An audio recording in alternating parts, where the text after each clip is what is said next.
This week we're here with Dave Clarke. We've been waiting for this episode for probably since the first episode. So, episode in particular. Yeah, absolutely. And it was the one that Dave, you responded to right away, which was coaching. And Dave's a tenured commercial, mechanical contracting kind of guru, I guess.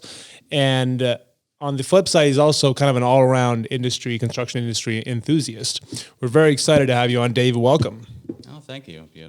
Guru, I go with Swami. Swami? Okay, is that what it is? Swami Clarke? Or is this Swami Dave? Swami Dave. Swami Dave. It's got I've a been better called air. much, much worse. So I want to jump right into it. So you had some choice words that you didn't choose to share, but you said you were going to share with us about our take on poaching and recruitment and hiring from your competitors. I mean, I believe our perspective was, if you're offering value to someone else, and correct me if I'm wrong, Jeff, if you're offering value to somebody, they have the opportunity and it's their choice whether they want to move from one organization to the other, and it's not the organization, preying on the other or its competitors. What's your take? It really depends on how you approach it or from what avenue. Are you speaking from the employer's standpoint? Are you speaking from an employee's standpoint? The interconnectivity of people is huge, right? You've got Facebook, you've got every other social media platform. Years ago, poaching was difficult, if not impossible. You knew people, you knew of other companies. You may run into their guys in the wholesaler, but, the only way to get in touch with them is either sitting at the wholesaler and maybe talking, how's it working for this guy or how's it working there, versus, nowadays everybody's connected. You can look them up on LinkedIn, you can look them up wherever. So poaching's always happened within reason. It's just easier now. I think my biggest problem or difficulty with the idea of poaching or with what happens, and it happens, it's endemic, is I think the employer sees a short-term benefit. They gain somebody. But I really think what we do is I think we have a better responsibility as an employer to not poach, because all we're doing is teaching the employee the wrong way to go about things. Most employees don't talk to their employer when they have difficulties. Most employees avoid it. But do you think that is up to the employee to make that conversation, or is that up to the company to have a process in order for a mandatory sit down? Like a dissatisfaction. 6 months, 12 months. Not a dissatisfaction. Somewhere to air if you have that. No, just as a means of connecting, right? Mm-hmm. Because let's face it, like you work for a large company. Yeah. The ability for somebody in the office in an upper management position to meet with everybody with meaningful time is difficult to do, right? Sure. Yeah. So is it up to the company to set a guideline in order to make sure that somebody who can authorize or approve or make changes, is it up to that company to set a time to sit down? Yeah, within reason, for sure. It's something we've implemented pre-COVID, of course. Not to mention the word we were just chatting about, but we've got things like annual reviews and whatnot. We have different avenues to approach things, but I think the biggest problem with the employer-driven solution is it brings only 50% of the responsibility. Mm-hmm.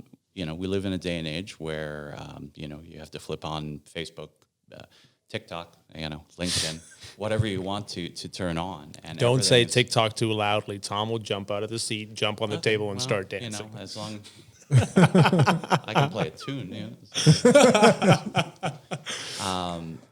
But the difficulty becomes really everybody talks about things like work-life balance. They talk about treat your employees well and your business will go well. They talk about passion, fulfillment, you can achieve anything. And these are all amazing things. You want people that are driven. You want people that are intelligent. You want people that can come to you. The team that I have now, we have some amazing people in our our office, young, driven, but, there's the but, is the flip side of it, and having done this, I guess as long as I have done it, is a lot of it is youth. A lot of it is the impatience of youth. 4 years to get your journeyman certificate. Okay, then you're a journeyman. What does that mean? Does that mean you know everything? Does that mean now your boss needs to give you things? Does that mean now you can start demanding things? If you put 30 people in a room, they're all 30 are going to want different things. So the difficulty becomes when we start using terms or we start reaching out to people and we make promises to them, we need to understand that those promises are typically short-term. The amount of employees we've had that have left us, and we're one provider out of many quality employers that are out there. There's some great guys. Actually, I've learned a lot about guys like Wheeler and Lumberjack that have been on.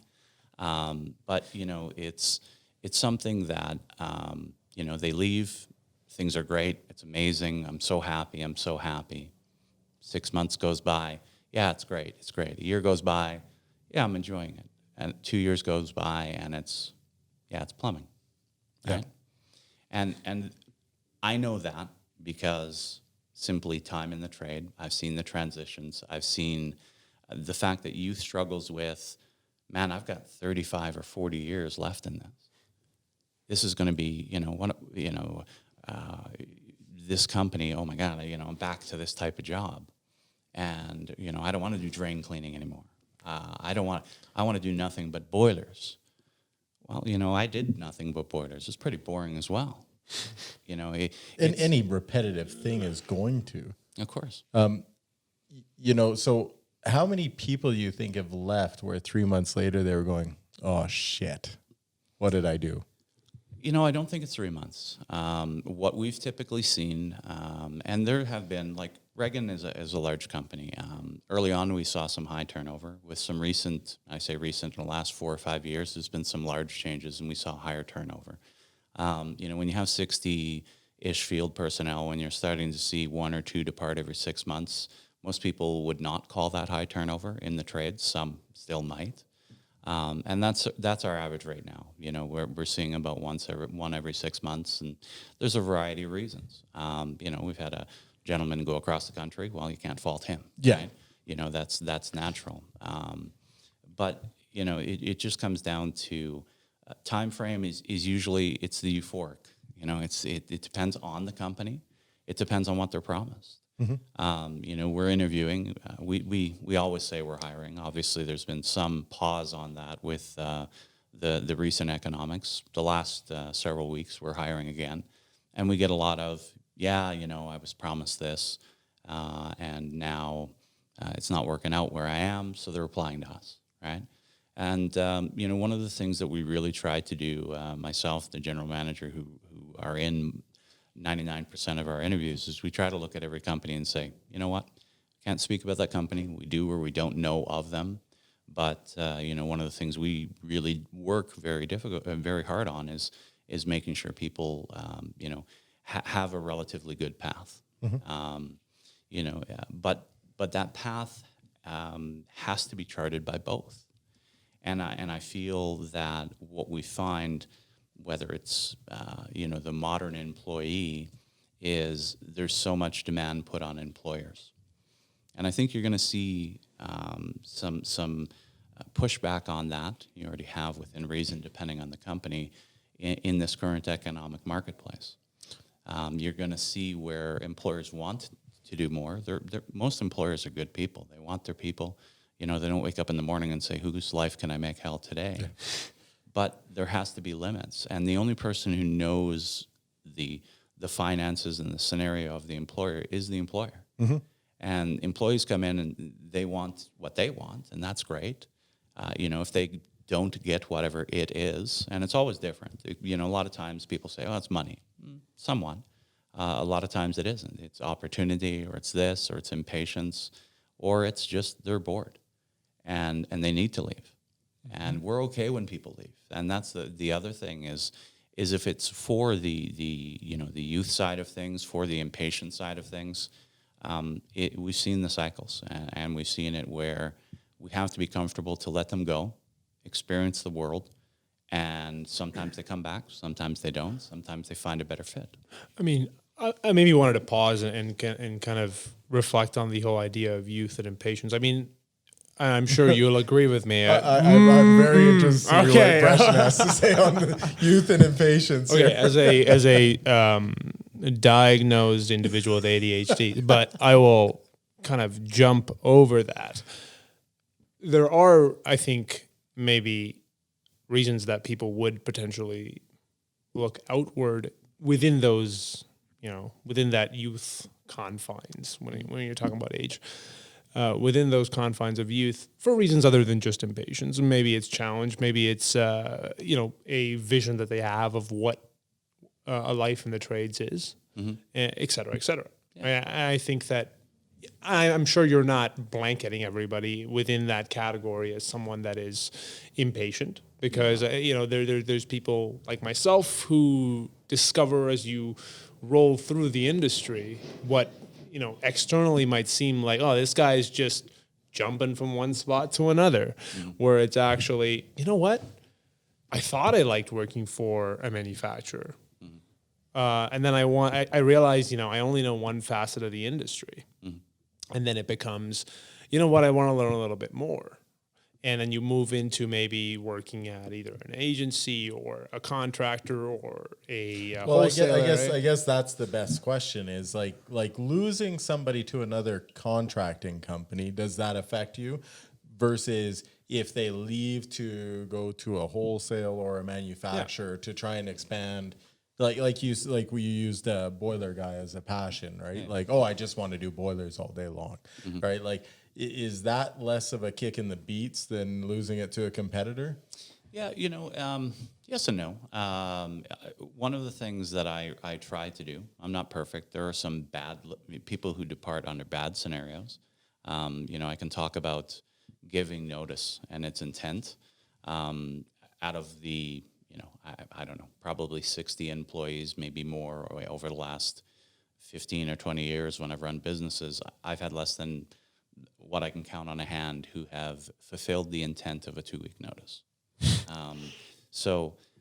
There's bad departures. Yep.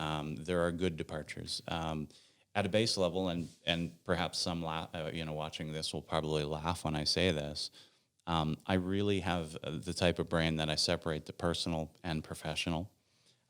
Personally, I wish success for everybody, no matter whether they're with us, with another company. Like I said, they need to find their fit. There's many faces I run into. They're doing things that I think are well beneath what they should have been doing. Not saying we're the top. I'm just saying they've settled into something that's less than their potential, but that's great for them. People who go to a wholesaler, we had a gentleman who went to the city. I hate to interrupt. So when you run into somebody that maybe you can tell is not fulfilling their potential, the person in you that wants to make them fulfill and hopes that they fulfill their potential, knowing that maybe the organization you're with and you represent may present a better future, is that a eventuality you don't approach that person to say, hey, would you like a better future? Is that something that you would ever consider? So we have, but I think it's funny you say that because I think that's the largest cause of our turnover is there's two terms, and the two terms is, are for us are accountability and responsibility. And the general manager of Reagan speaks about me, and I'm sure there are many in the industry who speak about me, former employees. But one of the things that I try to get from people is I try to get the best version of themselves. And that's tough. It's exhausting. It's difficult. And accountability and responsibility are tough. You make a mistake, fine. We've had mistakes that some of the numbers and the liability and the responsibility attached to it are huge. Tell me. Admit that mistake, and we can work beyond it. Our goal in everything we do is to reduce those mistakes, increase accountability. You may not be responsible for the flood, but we're all accountable as a team or whatever. So, that getting that level from people is difficult. So we've had people that have come from scenarios where they're not up to their potential. We've approached them, and I say we've approached them in the sense of we're at an event, and they're approaching us. They're saying, "Oh, you're who you are. Are you guys hiring?" We're like, "Sure." Send in an application. One of the things that we try to avoid is if somebody's happy where they are, we usually try to let them come to us. We usually don't actively try to bring them to us, and because it comes down to drive, it comes down to desire, and it comes down to that side of things. And there have been people who've come in, they've described their scenario, and we've said, "You won't be a fit for us." Even though they'll be a great employee, they're just not a fit for what we're looking for.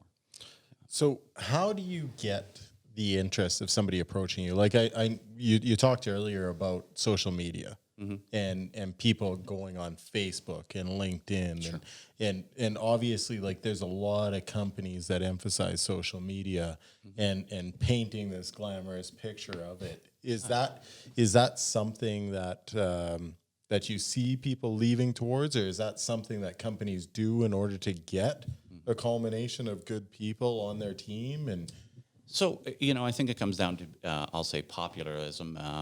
You can be all over social media. You can be on every profile. You can, but again, social media is fake. You're putting a version of you that you believe is there, whether it's your company, your social media presence. You don't post, "Hey, this was when we flooded the building." yeah, You post, "Look at what we're doing," and it's becoming so numerous. Everybody has social media presence. Everybody's on. It used to be better on LinkedIn. It's now worse. The amount of stuff that you see scrolling by LinkedIn, it's crazy. oh, it's turning. That's such an interesting observation. That since this whole, I feel in the last 4 months, it's gotten. Thanks, man. So I feel like in the last 4 months, it's That was gotten a reassuring. very, Thank you. There's a friend right there. But it feels like in the last 4 months with COVID specifically, it's gotten very, LinkedIn. Not is even it just because we're all sick of COVID now. That might be a thing. It's a combination of, we've seen it, obviously, our clients, our company is about 75% multi-unit residential service, maintenance, and retrofit. So a lot of condos. So condo property managers, everybody's sitting at home, so they're all looking for things to do. And the things to do are either type an email to complain about something, or to try to, research, "Hey, this thing 5.5 years ago, can you tell us what, like the correspondence volumes have been through the roof. Obviously, Zoom meetings, astronomical amounts, and social media posts. Yep. And it's funny because I've made some Dave comments, AKA quality comments back to our providers, because I've been like, I couldn't set a webinar up with your team to educate people for 10 years. Yeah. But yet this happens, and like the spam, I could attend or our team could attend a training session on every manufacturer's everything, probably 10 a day, because now they're limited. So this is what they're focusing on. But the social media, the promoting who you are, everything else, the problem with social media is the fact that we all hate it, but we all use it in every aspect of our life, whether it's business. And the problem is, and I'm certainly not going to make terms like fake news or anything because that's just ridiculous. But there is a modicum of truth there. Is the fact that I can put whatever I want online, who and what you are as a business, who and what you are as a company, how you treat employees, what you expect from employees, which I really think is an important part of the equation, is really who and what you are as a company. Companies now, it's about the here and now. It's about the positive. But what happens when your numbers are down? Mm-hmm. What happens when you, like a great example, and no names involved, but I'm not sure if you understand how the electrical industry, a lot of wage difficulties And the union at one point rolled back some wages, and electricians have had it really tough, even well before this recent, the turn down. And we have an electrical department, and we've had electrical staff walk in, even though there's all of that, and walk in and say, I need more money. And how do you, as a business owner who has that, who basically says, okay, well, you're a great employee, I want to help you out, but I can't. I can't. And that equation, when you have to start saying no to employees, that really tells you how your employees are and how you are as an employer. See, I'm glad you brought that up, because that's one thing for me. That was why the check-in for me was so important. Like I always sat down and had them fill out kind of a Self-assessment. assessment. And in that assessment, I would ask them, like, how much training did you attend this year? Like, I know Reagan has a room upstairs that is committed to training. Yeah. Is that something that is an expectation for you guys, or is that something that you put on and it's optional to come to? Because I've always said, and in me personally, if I wanted to be more indispensable in a company, I needed certificates. Yeah. I needed training. I needed all this. Of course. Right? Is that something that for you is like they have to attend that in order for your company to be able to expand at a moment's notice, or be able to offer a more diversified service to different customers in tough times? Or No, we've never made it a requirement because most of our training is done outside of normal hours. And I've done a few. and that's It's always full rooms, man. It's always full rooms. That's a culture Yeah. thing. Yeah. That's a culture thing. I've let I him mean, answer. Let him answer. Just yeah. No, but while it's a culture thing, there's a positive aspect of those people that want, and that's great. But there's a flip side, and this is what people don't like to hear, but I will say, and I do say to employees, I say, listen, you don't have to show up. We put these on; they're on for you guys. We always buy food. You can get training. It's great to talk to your peers about something, like something as simple. We had a soldering course, and people like soldering. Why would you? Well, how many guys are soldering? Yeah. Right? It's a lot, especially large sizes. So we had a bunch of guys coming in, and they basically taught each other. Here's what I do. Here's what I do. We burn through some copper, but on the training side of it, the flip side, and again, it's difficult for employees because they want the positive, but again, accountability, responsibility. I said, listen, you don't have to attend, but there will come a time, and I've toed the same line for years, and we're starting to see it. There will come a time where we have to pick and choose, and when we have to pick and choose, the guy with the resume that's this long who attended every course, and the guy with the resume that's this long, we're going to make the choice. Yep. And when I said that, and when I said it, years ago, I remember faces. Oh my God, he said that. What a a-hole. Because it's boomtown. It's Alberta. I'm always going to have a job. How dare you? Yeah. And but we do go through effort to put these on, and we do go through effort to not. I don't take perks. I don't like taking perks. I could have been on fishing trips and trips here and whatever else. I'm one of the few, and I have gone on some, that's got a camera out, I'm taking pictures, and I'm putting on PowerPoints when I get back for my techs. I'm not going, look, this is the restaurant I went to or the ball game. That, to me, I could care less about. It's about going to the factory. And a lot of guys who go on these things, they look at me like I'm strange. Hey, I know. I've invited you. I've had guys too drunk to go to the factory tour, or too hungover, but yet that's what I'm there for. Yeah. And I consider it a responsibility. And it's a responsibility to the people that work with us, and not for us, but with us. But yeah, so we put them on, and we have different sessions. We also invest heavily in giving our senior staff some flex time so they can teach. We do a lot of different avenues to assist people. But again, there's a double side of the equation, and we've been questioned. It's been difficult to uphold those standards, and there's standards that, somebody who's 40, 45, 50, or experienced, age doesn't matter. Maybe they've had Maybe they started at 18. Yeah, and they could have started at 18, or could have had an employer that was, different, tougher.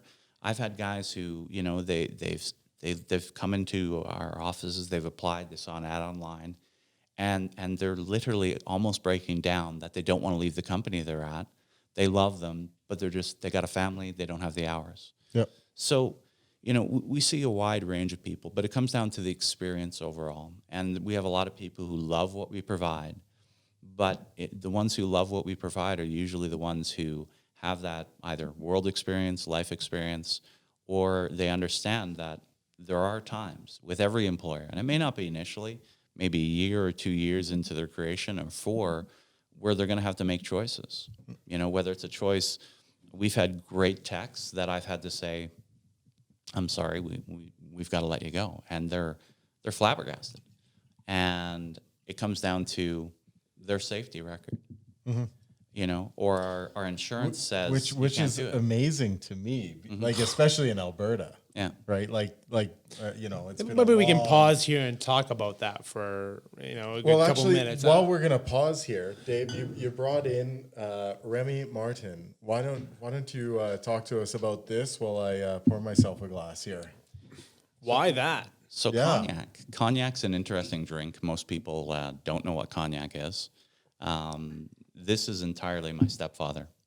So my stepfather was a Frenchman, and not to say there's anything wrong with someone from Quebec, but he's from a French island that nobody in Canada knows exists. Do you know that we have a French island off the coast of Canada that literally you can see from Canada?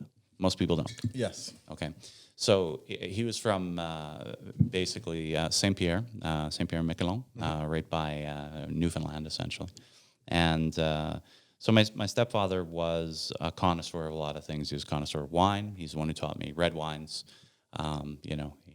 He loved his red wine, but cognac was his drink. It was a drink that he enjoyed. It was usually coffee and a cognac. It was something after a meal, or we went out. So he was not a heavy drinker. He was always what I always believed was he wasn't a heavy drinker earlier in his life, I guess, or a partier. But as he got older, it was about enjoying a drink, and he taught me how to drink cognac. He taught me about it. Taught me about a lot of red wines and how to savor. It's not just about pounding your glass or anything along those lines. But that was water, by the way. But cognac was. I'm happy to pound water any day of the week. But when you compare it to a lot of people, I'm not a wine snooty. I'm not anything along those lines. But he's taught me a lot about the regions of wine, and about how to enjoy cognac, how to taste it, how to drink it, how to sip it, that sort of thing. I feel bad. We don't have a cognac glass for you. All we have is a pretend wine glass. It's good. We'll do fine. But Tom's having a lot of fun there with the little that guy. we. That's awesome. Well, That's Tom's awesome. our 8-year-old producer, so he only gets a small glass. Yeah, give us a little soundbite, Tom. He can't even find the buttons, and he's only had 1 or 2 sips. That's pretty good. No, but it's funny. You show someone a bottle of cognac, and you say, "What do you think this is made of? What is the primary ingredient?" Everyone's gonna say, "Wheat, barley, corn, rye, this, that," and nobody ever says grapes, and nobody ever says Champagne region grapes, right? Like, no, that's interesting. I'm a self-proclaimed beverage addict is the wrong word. Addict is the wrong word. You have a tongue for flavors of the world here. No. Here, a little cheers to cognac. Cheers, Dave. Here. Cheers, guys. And I want to. We can't leave the 8-year-old out. Oh yeah. 8-year-olds, Sorry, don't drink. Don't drink. Maybe we'll say grade 8. Yeah. Yeah. Okay. Actually, that fits. Yeah. It's about grade 8. So we were talking about training, and the emphasis that. Not emphasis, but the suggestive personal development style that you kind of promote. Maybe before you go into that, Vresh, Yes. I know training's a big thing, but one of the things that I have been all over all of our guests about is how many plumbers, ticketed plumbers, gas fitters, electricians, because you deal with electricians as well, are coming out of school prepared for the job at task. There's a base flaw in the trade. There has been for years. And it's like many things. The trade doesn't keep up with technology. Now, can it? I don't know. I had the same difficulty when I went to trade school. I went 1 year. I wrote every other year off. I have a different background, and that's okay. I come from a. You dying on us, Vresh? No, I'm just. Oh, okay. I was slurping, and I didn't want to make sure. I wanted to make sure that He was our really audience. soaking it in. Yeah. I wanted to make sure our audience didn't. I was going to force Jeff to give you experience a mouth it. to mouth if that was the case. I'd let you die, Vresh. Sorry. Might step on your chest a little. What is that? DNR, do not resuscitate. Yeah. Definitely have that Okay. already on my will. Go ahead. So trade school, like I say, it's got its base level, but I think, and for a long time, it's needed to be further separated into subsets. And not only with trade school, but we see it as what ends up developing. You're a plumber. What is that? Is that mostly Division 15 you're talking about? Like having specialization for hydronics or gas, or like not having such a because Division 15 is very diverse in what we handle, from water quality to gas to hydronic. Like it's a wide scope of work that we're supposed to know coming out. And you don't. Yeah. And you never can. And I think that, again, we set people up poorly. We undersell the trades tremendously. We underinvest in the trades, and the trades provides a better, standard of living for more people than universities ever will. Yep. And the amount of investment in universities as a business to train people compared to the trades, there's no comparison. So when somebody comes out with their plumbing gas fitting, it is barely, and it's an operational minimum. And I would like to see a complete different view of the education system. I'd like it modernized. So one of the things that I've talked about is, in order to keep Division 15 current, is to actually go to continuing education credits, where we actually start to separate those divisions, right? Where in order to maintain your ticket, every 3 years you have to have X amount of CECs in order to stay current. Because I've always struggled, like I'm 4 generations plumber. My father, who got his ticket in 78, is the equivalent skill set as me on paper, even though from then till today is a completely different industry, right? Like you put on a soldering course because we're going to plastic fusion now, right? Like it's such a big thing today. So how do we? So hipster. Well, but yes and no. It's business sense. We'll get to that side, but educationally, it needs to be changed at a base level. So I'll say SAIT, NATE, this. And keep in mind, we're having 2 people from SAIT on our next show. So excellent. Yeah. Understand, this isn't The academic chairs for pipe trades. Excellent. That's awesome. I hope they watch this episode, because this isn't about fault. This isn't about blame. This is about saying, okay, let's modernize, and how do we do it? So let's look at the base level of the trade. Yes, you need to change the way that it's done. I don't think an apprentice should wait 10 months to be educated. I think it should be ongoing. I think we should use online presence, so on and so forth. I think it should be maybe so many days a month where throughout the year they're going. I understand it's difficult to employers to do that.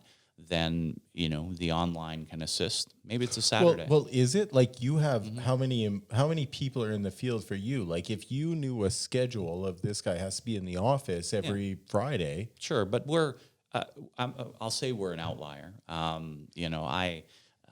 We have digital schedules. We prep ahead of time. We have multiple dispatchers, multiple people who monitor things. So for us to plan things, for example, a gentleman this morning, we got the email, my wife's water broke. Well, he's gone, right? So you need to react to that, plus the COVID, plus. So, we're very good at that. That's our standard. But you think about a company with 6 or 7 people, it's hard for them to lose somebody. And, it's already hard enough for them to make ends meet, and their apprentices help them, with the lower cost wages-wise. Yep. They're huge. They're a huge value. That's why, unfortunately, we see a lot of young apprentices who are struggling with getting to school. Yeah, I wanted to go to school, but, my boss really needed me, or my girlfriend got I remember pregnant, or- my boss saying, "Hey, I'll give you the pay increase if you don't go to school." Yeah, and that happens as well. So I think there needs to be a little bit more flexibility. We're in a modern day and age. I also believe that the school has approached things differently. Last I heard, and I thought it was a joke 22 years ago, they're still teaching oxyacetylene welding. Yes. Like, I'm surprised we're still not teaching poured lead joints. Like, it's time to modernize the curriculum. And the TQ, I've done physics like 367 in university. I have a goofy memory for things. The way that they set up the TQ, and again, this isn't pointing at one individual or an entity.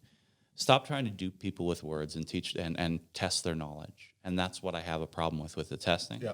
And the teaching, like I say, we need investment in it, and we need to understand that the more we do for these apprentices, the better they're going to be for all employers, hands down. And it does need to be continuing because we do that.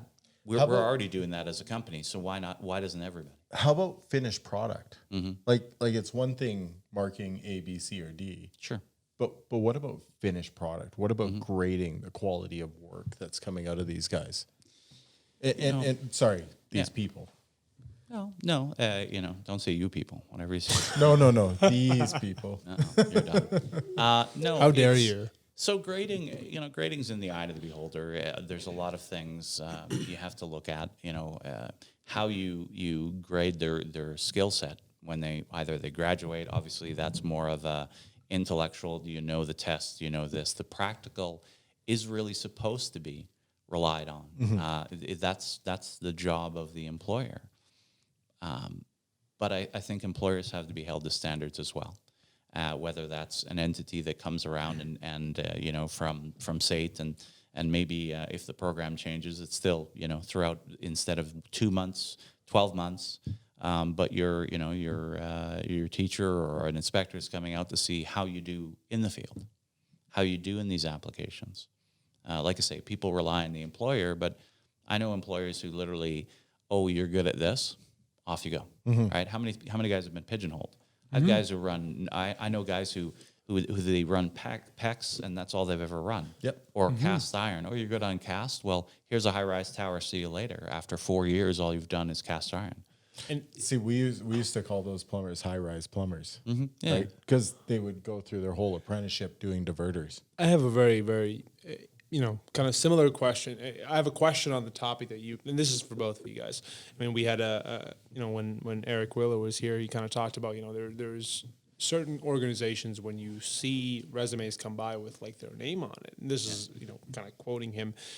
So that those apprentices have basically done maybe, they're drilling pilot holes or they're doing this for 8 months straight. Yeah. Because, they go from this job to this job to this job to this job because the organization is making use of a lower cost apprentice to do all the BS work. And then they get to go and get their blue book signed and say that they're a plumber at the end of the day. See, I have a hard time with that because I think, like, if you're just drilling inserts, like, you're a helper. You're not even an apprentice, right? Absolutely. That should almost Absolutely. be like a different trade, right? Right, and I'm sure there's resumes that come across every desk of at least 1% plus of people that are just, have been there and got their blue book signed, but they've done no actual plumbing. And this is from somebody who's not a plumber, to like talk to somebody and be like, why do I know more about this than you? And I know zero. On that, I want to ask you, because you're part of the hiring process for your company, is how important or how good is it to see somebody who's been at maybe several different companies to get a wider experience range versus somebody who's been at a large company who may fall into that trap? Because my thought used to be, this guy's just a jumper, he'll leave for 50 cents an hour, right? But now I'm starting to change as I get older and I'm starting to take part in more trainings and stuff like that, is maybe this guy's not being challenged, and maybe that's why he's jumping, is because he's trying to diversify his skill set. Sure. What are your thoughts on that? There's no real rhyme or reason to how you review resumes. Resumes, just like social media, are as good as they want to show you. Obviously, they can't fake their history. They can, and we've actually seen it. You'll catch a time frame that's omitted, or they don't put time frames on. So you'll see companies, but know how long they've been there. People will play with their resumes in that way. At a base level, guys, a resume, no matter what it says on it, you have to go back to the basics. A resume is a character check. The interview is a character check. The resume can say whatever. You have absolutely no idea what they're capable of, what their quality is, and what their care and compassion is going to be. So we've had people that have come from those companies. That I've had a journeyman who doesn't know how to thread gas. He's never run a gas pipe. We worked with him and whatever else, and the character set him apart. If he's willing, no problem. But yeah, there's times where, especially when you're getting a high volume of resumes, you're going to make very quick adjustments based on what you see, and adjustments mean yes or no. What I'm doing, and actually I just did it last week. We put an ad out, and there was hundreds of applicants. It was for an entry level, so you're going to get everybody. A lot of people looking for a job. So we knew it was going to be bad. Hard to get through.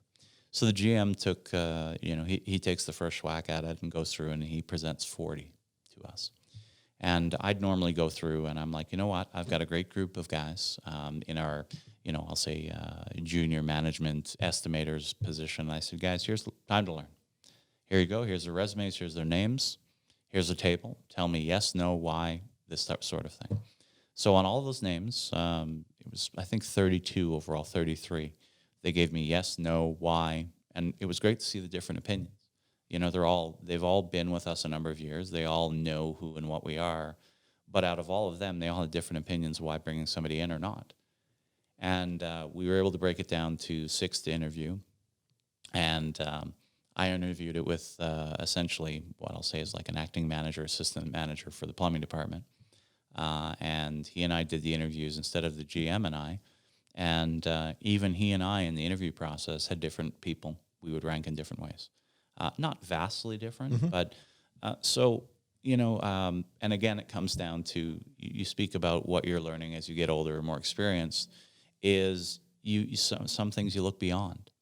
Okay, my number one, and everybody knows who my number one employee is. She's my left-hand man, and in the office is somebody who no-showed on their first interview.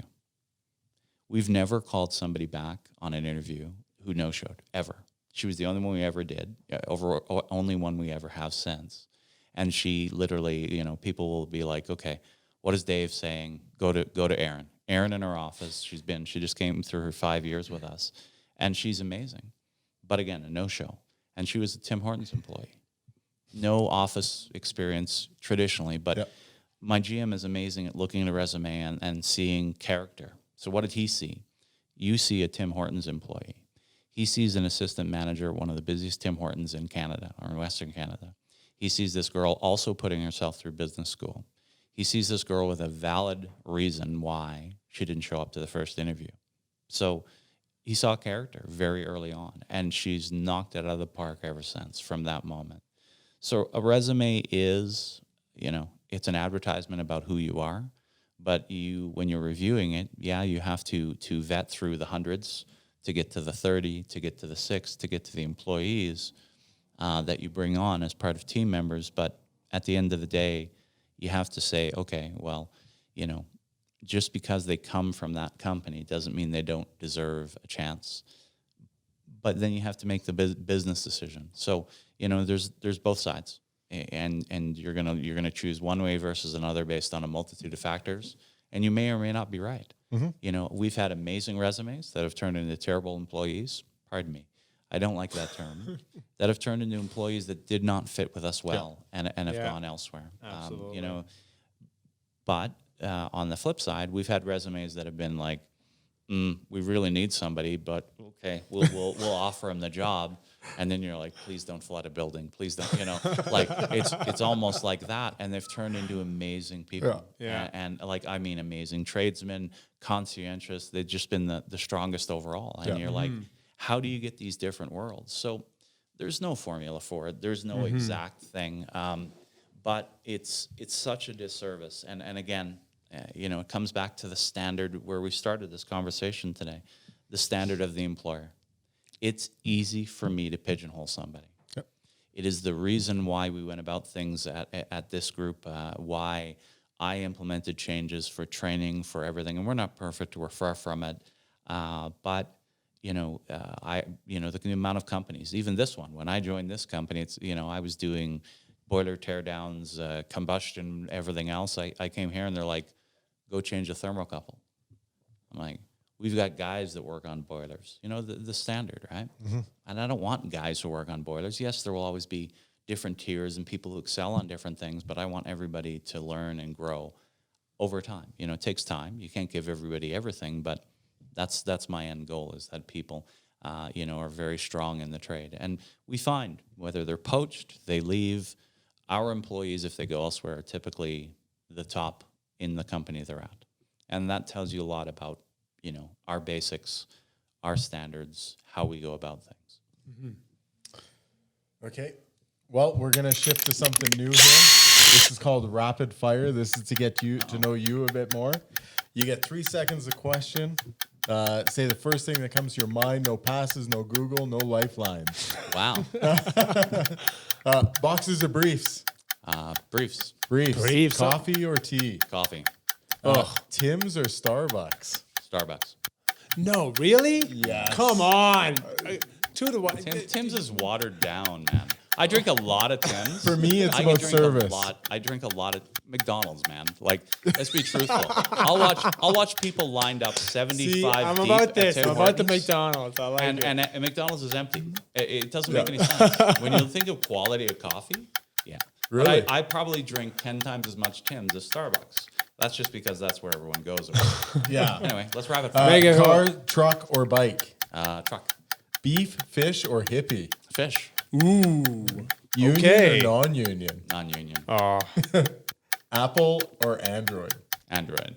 yes. Oh, interview over. See, you got This to show win is some, brought you to you lose by some. Apple and You all got their you got the devices. Starbucks. We got the Android, man. Shoes Come or on. sandals? Shoes. Mask or no mask? No mouse. No Thank mask. God. That's the life right here. Favorite supplier? No comment. Okay, you gotta need something. Favorite? I'll go with Wosley. That's Okay. our biggest. Ski or surf? Surf. Stampede, love it or hate it? Hate it. Hate it, eh? Okay, what From do a you usually business do? or personal side? Personal. Okay. Do you usually get out of town then? No. I also live downtown, You just- so that tells you a lot about it. Yeah. Man, that makes sense. That's There's other reasons, I've- but yeah. Gas or electric? Electric. Electric. Interesting.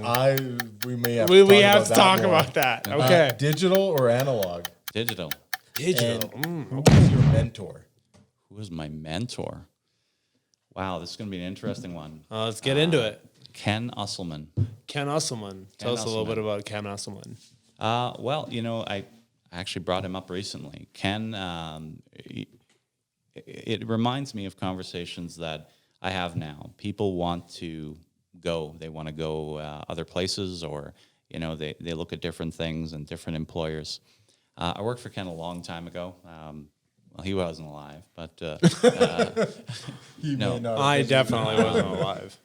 I was excited to work for Ken. I remember it reminds me of a lot of apprentices, and actually a recent apprentice I spoke to just this morning. I was excited to go and work for Ken. I was unfortunately, in a construction company that was a very small company. They did a lot of different things, but the boss had to make a choice, and he was like, I think we're going to go with the third year instead of the second year. So I've got work to the end of the week. And you're like, okay, well, I picked up the yellow pages. So that tells you how long ago.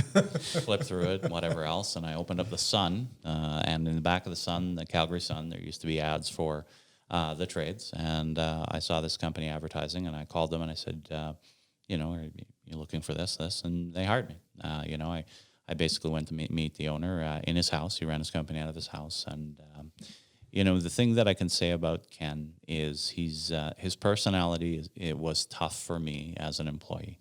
I was with Ken for almost 5 years, but knowledge set and what I learned from that man, from accountability, responsibility, hard work, things like this, and knowledge. We did everything. He was, I'll say old school, maybe just, I always thought Ken was the type that he should have gone and maybe to further education. Not that the trades isn't that way, but Ken was just, he had a very strong mind for electrical, for design, for things like this. And I learned a ton. And it's that type of employer and that type of character building that I think, helps a lot of people, is having those.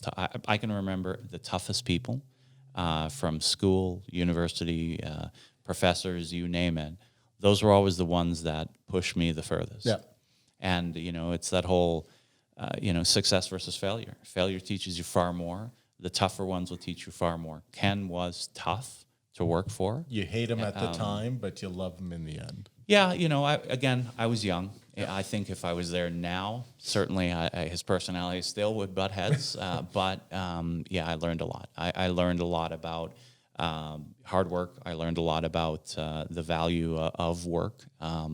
It wasn't the boom time, like we were talking 96 through 99, maybe 95 through 99. It was 95. So Ken, we were busy. At the time, some companies paid overtime, some didn't, even though it was on the books you're supposed to.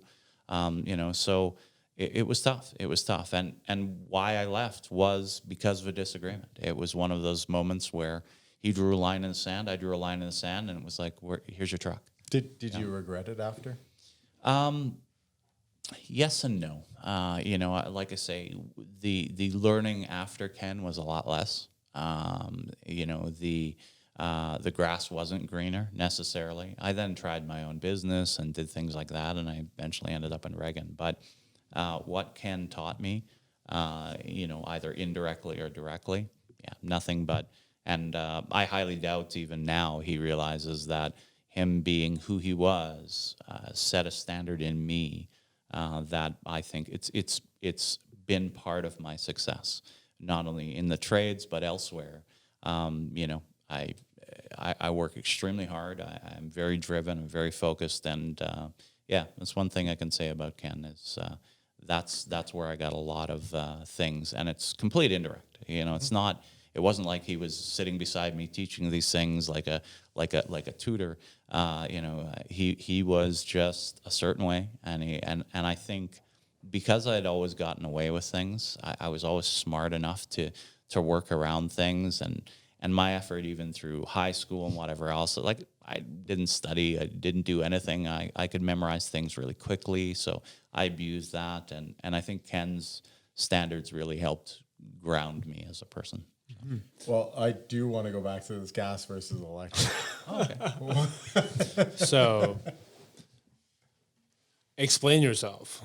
Well, no. This is a very interesting question, and I guess maybe it's the Albertan in me has always been gas, and my biggest thing that I struggle with gas is that they don't set standards on minimum combustion efficiency.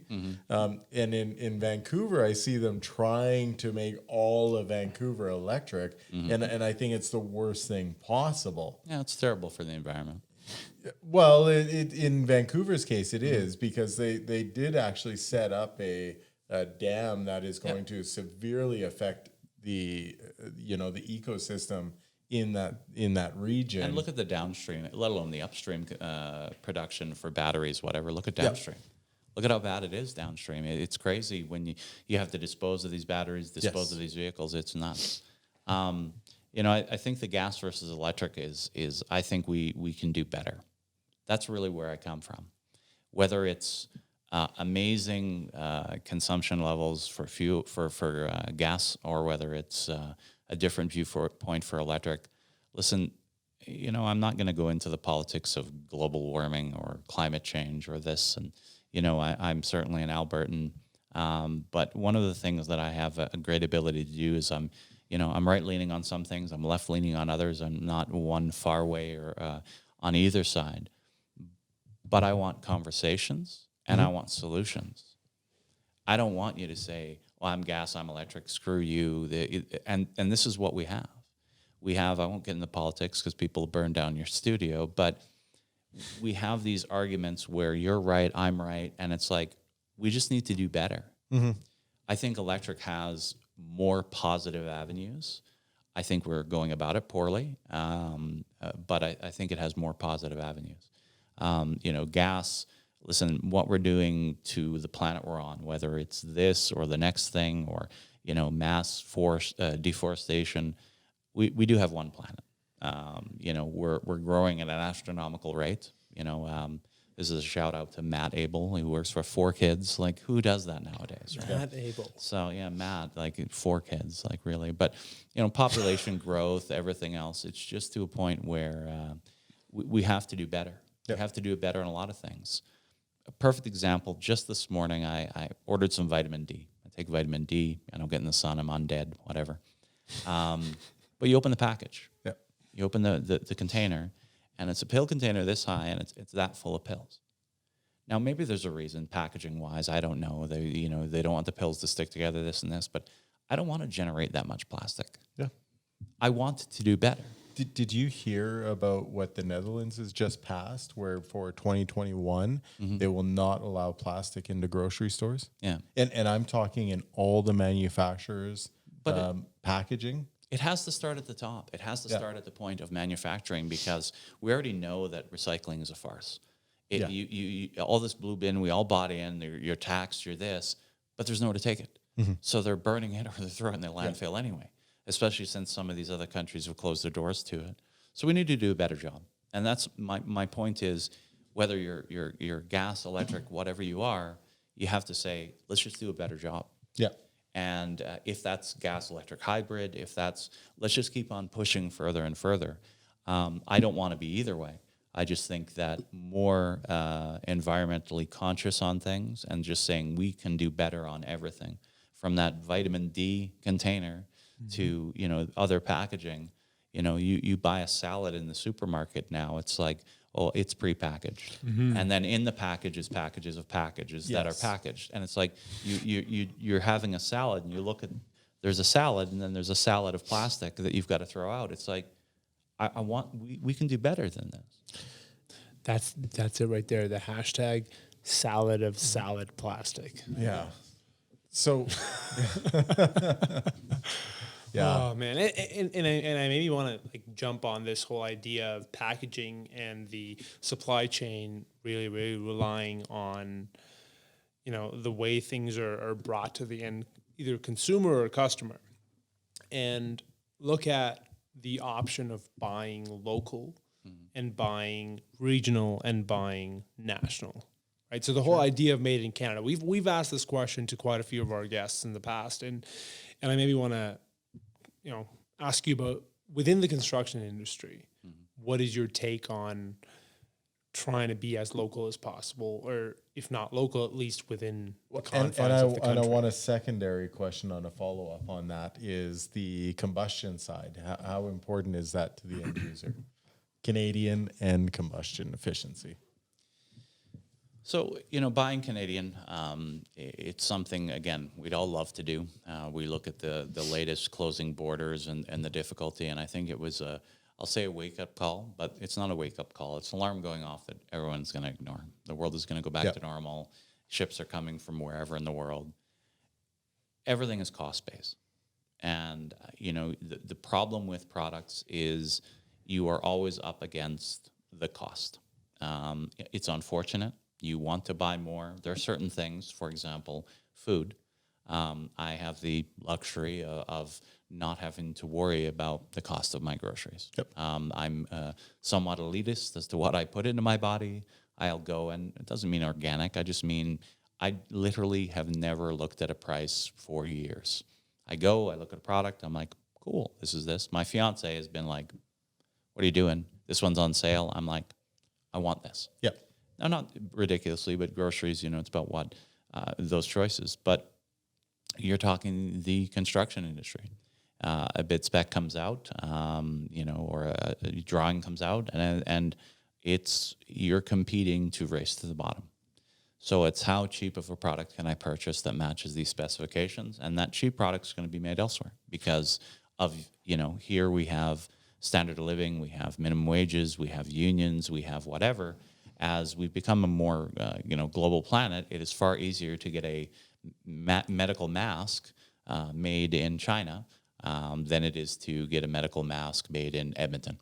It's just cheaper. The transportation costs and everything, it's just cheaper.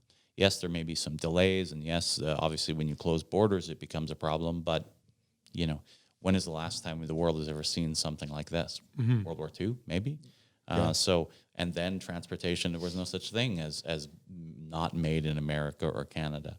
So over time, as people are fighting for better wages and strength and these type of things, manufacturing, because it is something that only relies on transportation, manufacturing can be shipped elsewhere.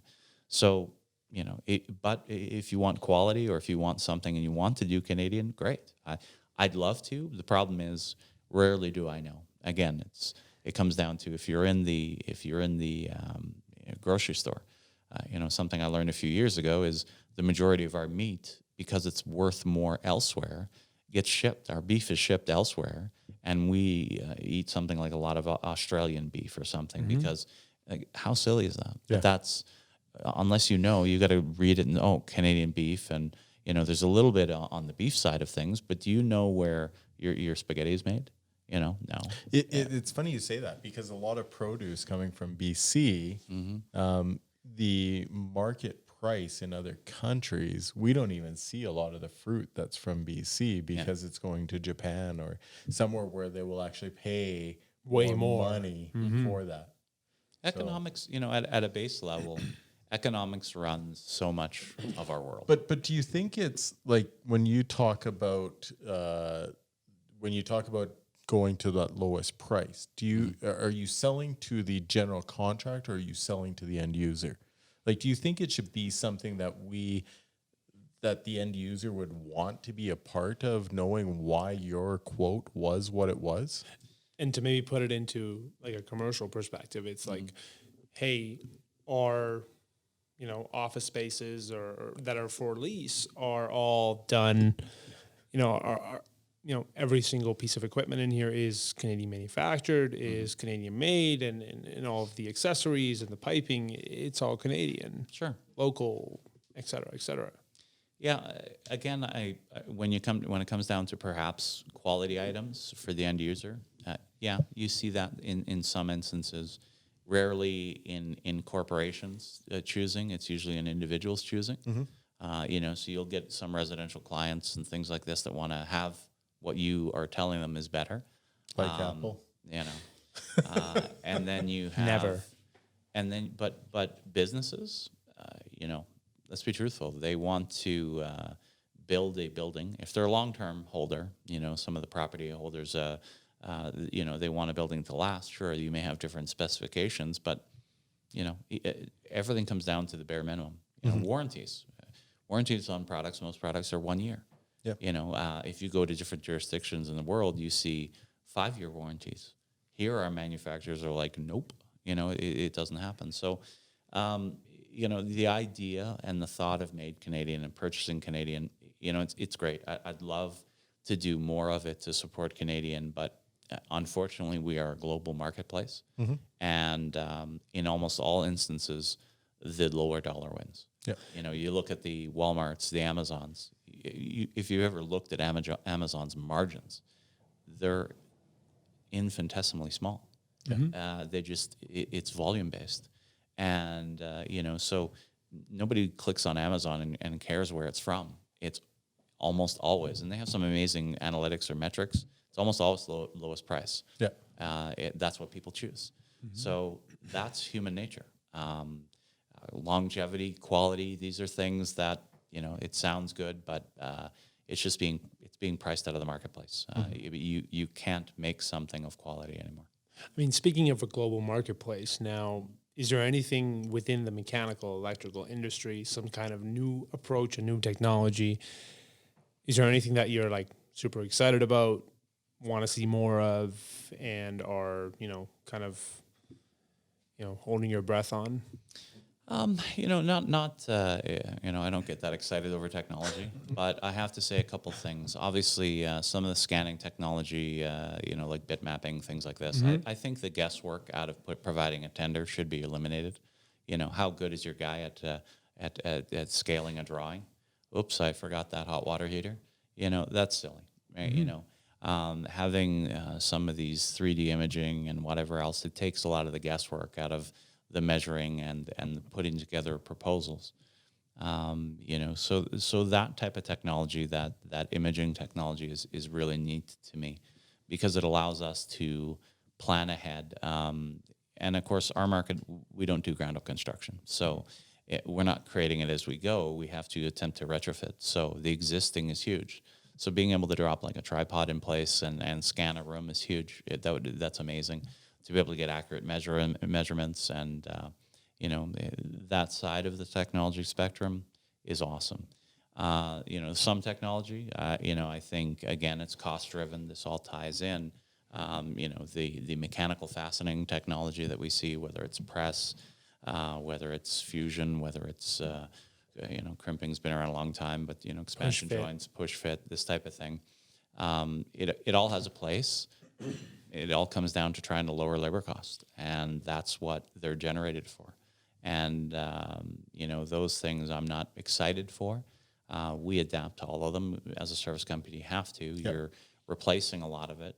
Are there things that I believe are better than others? Sure. We try to push quality to our clients, but, when you have a vendor that is quoting against you and they're going to come in and quote press, and positive or negative, whether you like, depending on the manufacturer, you like the product. It's you have to compete or die.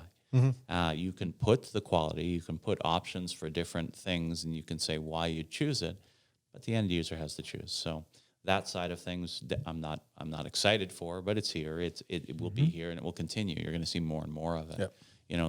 I saw what was a 3-inch shark bite the other day or something along those lines. Way. So it's quite large. It might be 2-inch. Wow. But yeah, there's some pretty large. 2XL. I used to sell this. It's called, look right at the camera, shark bite. We like some dollars with it. 2XL shark bite fittings. It comes with isolation valves, with shutoffs. No, I don't work for them. I don't work for them anymore. It's okay. It's okay. It's okay. Again, there's nothing wrong with that product. It just comes down to what its application is. Yeah, absolutely. Well, as we wrap this up, Dave, there's a couple of questions that remain here. So, what was your worst day on a job site?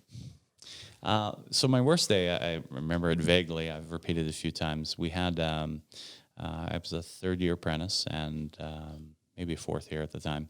I got called to a site, little tiny condo building complex. There was 4 or 5 buildings. It was back in the day and age when it was common to have a building operator or superintendent essentially. So his wife was the resident manager, and he was the guy who putted around and mowed the lawns. So he called us in and he said there's a leak in, 206 or whatever. So we go in, he opens the door to 206, and sure enough, you see, staining on the ceiling and everything else. You grab your ladder, your drywall saw at the time. We weren't big on safety, so there's no gloves, no masks, no anything. You cut it open and you're like, okay, well, I see the plywood above is wet and I don't see any plumbing. It doesn't make any sense. So we go up to the next level and, he super grabs his keys, goes to open the door. As soon as he breaks the seal on the door, we close the door and we call the police. So unfortunately, an elderly gentleman had passed away. Whoa. And it was in December, and this is the day and age of answering machines. So his answering machine was full of messages from his sister. He was supposed to be gone to see his sister. Resident manager thought he was.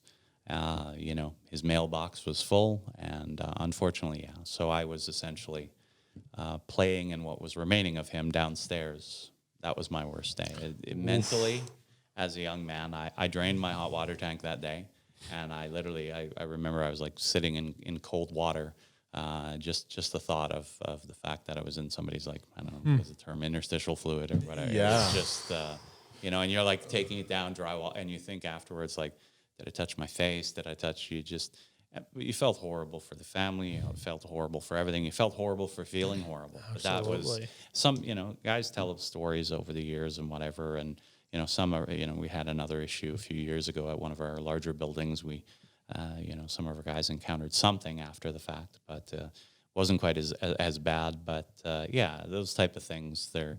I remember even now, I just have this feeling, but it's pretty horrible. So is the law of averages correct? And let's hear what your best day on a job site was, because I feel like there's got to be a balance with that one. That's my best day is not something a lot of people wouldn't think it's that amazing. It was just a refreshing day. I ran my own business. It was very, very beginning, so I was like one guy in a truck, and I got a call. I used to answer my own calls. I literally was everything. And a lady called up, and she's, I can tell she's a senior, and she's like, can I get my hot water tank replaced? And I'm like, ma'am, yes, no problem. Told her the price. She says, no, that sounds fair. Anyway, I couldn't come that day, and she was, I've lived through the war, no problem. I can deal without hot water. And I remember her for numerous reasons, and why it was the best. There's a couple of things. One, immediately that afternoon, I got another call. A younger lady, same thing, hot water tank, same story. And I literally got, my ear chewed off. How dare you? I used you guys for a set of taps 4 months ago.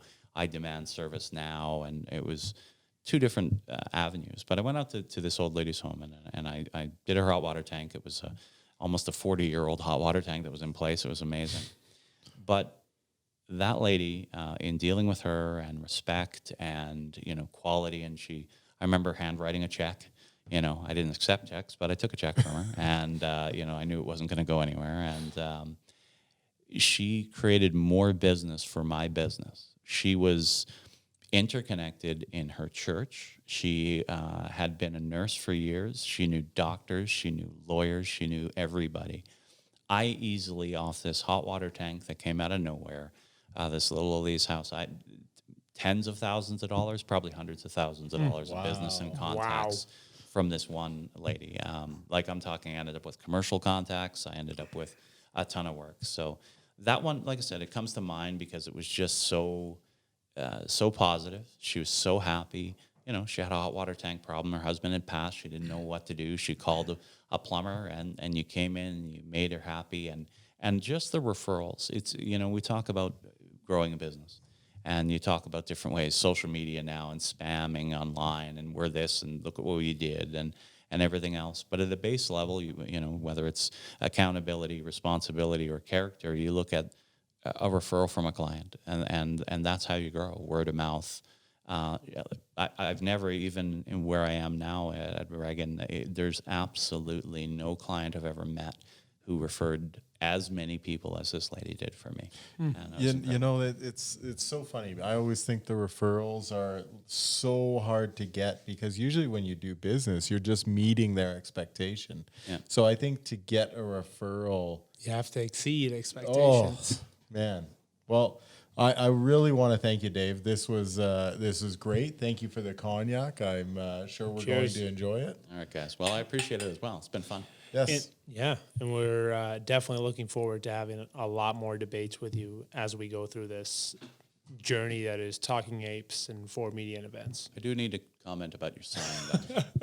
That's that might be Jeff on the one side, but it's definitely not me on the other side. I think we need to get like a super skinny, like malnutrition monkey. It's like we'll have a gorilla, and then like the Indian langur on the other side, right? Like that's what we're gonna have. That's awesome. It's been fun, guys. Cheers, Dave. Appreciate Thank you very much. Dave Clarke, ladies and gentlemen.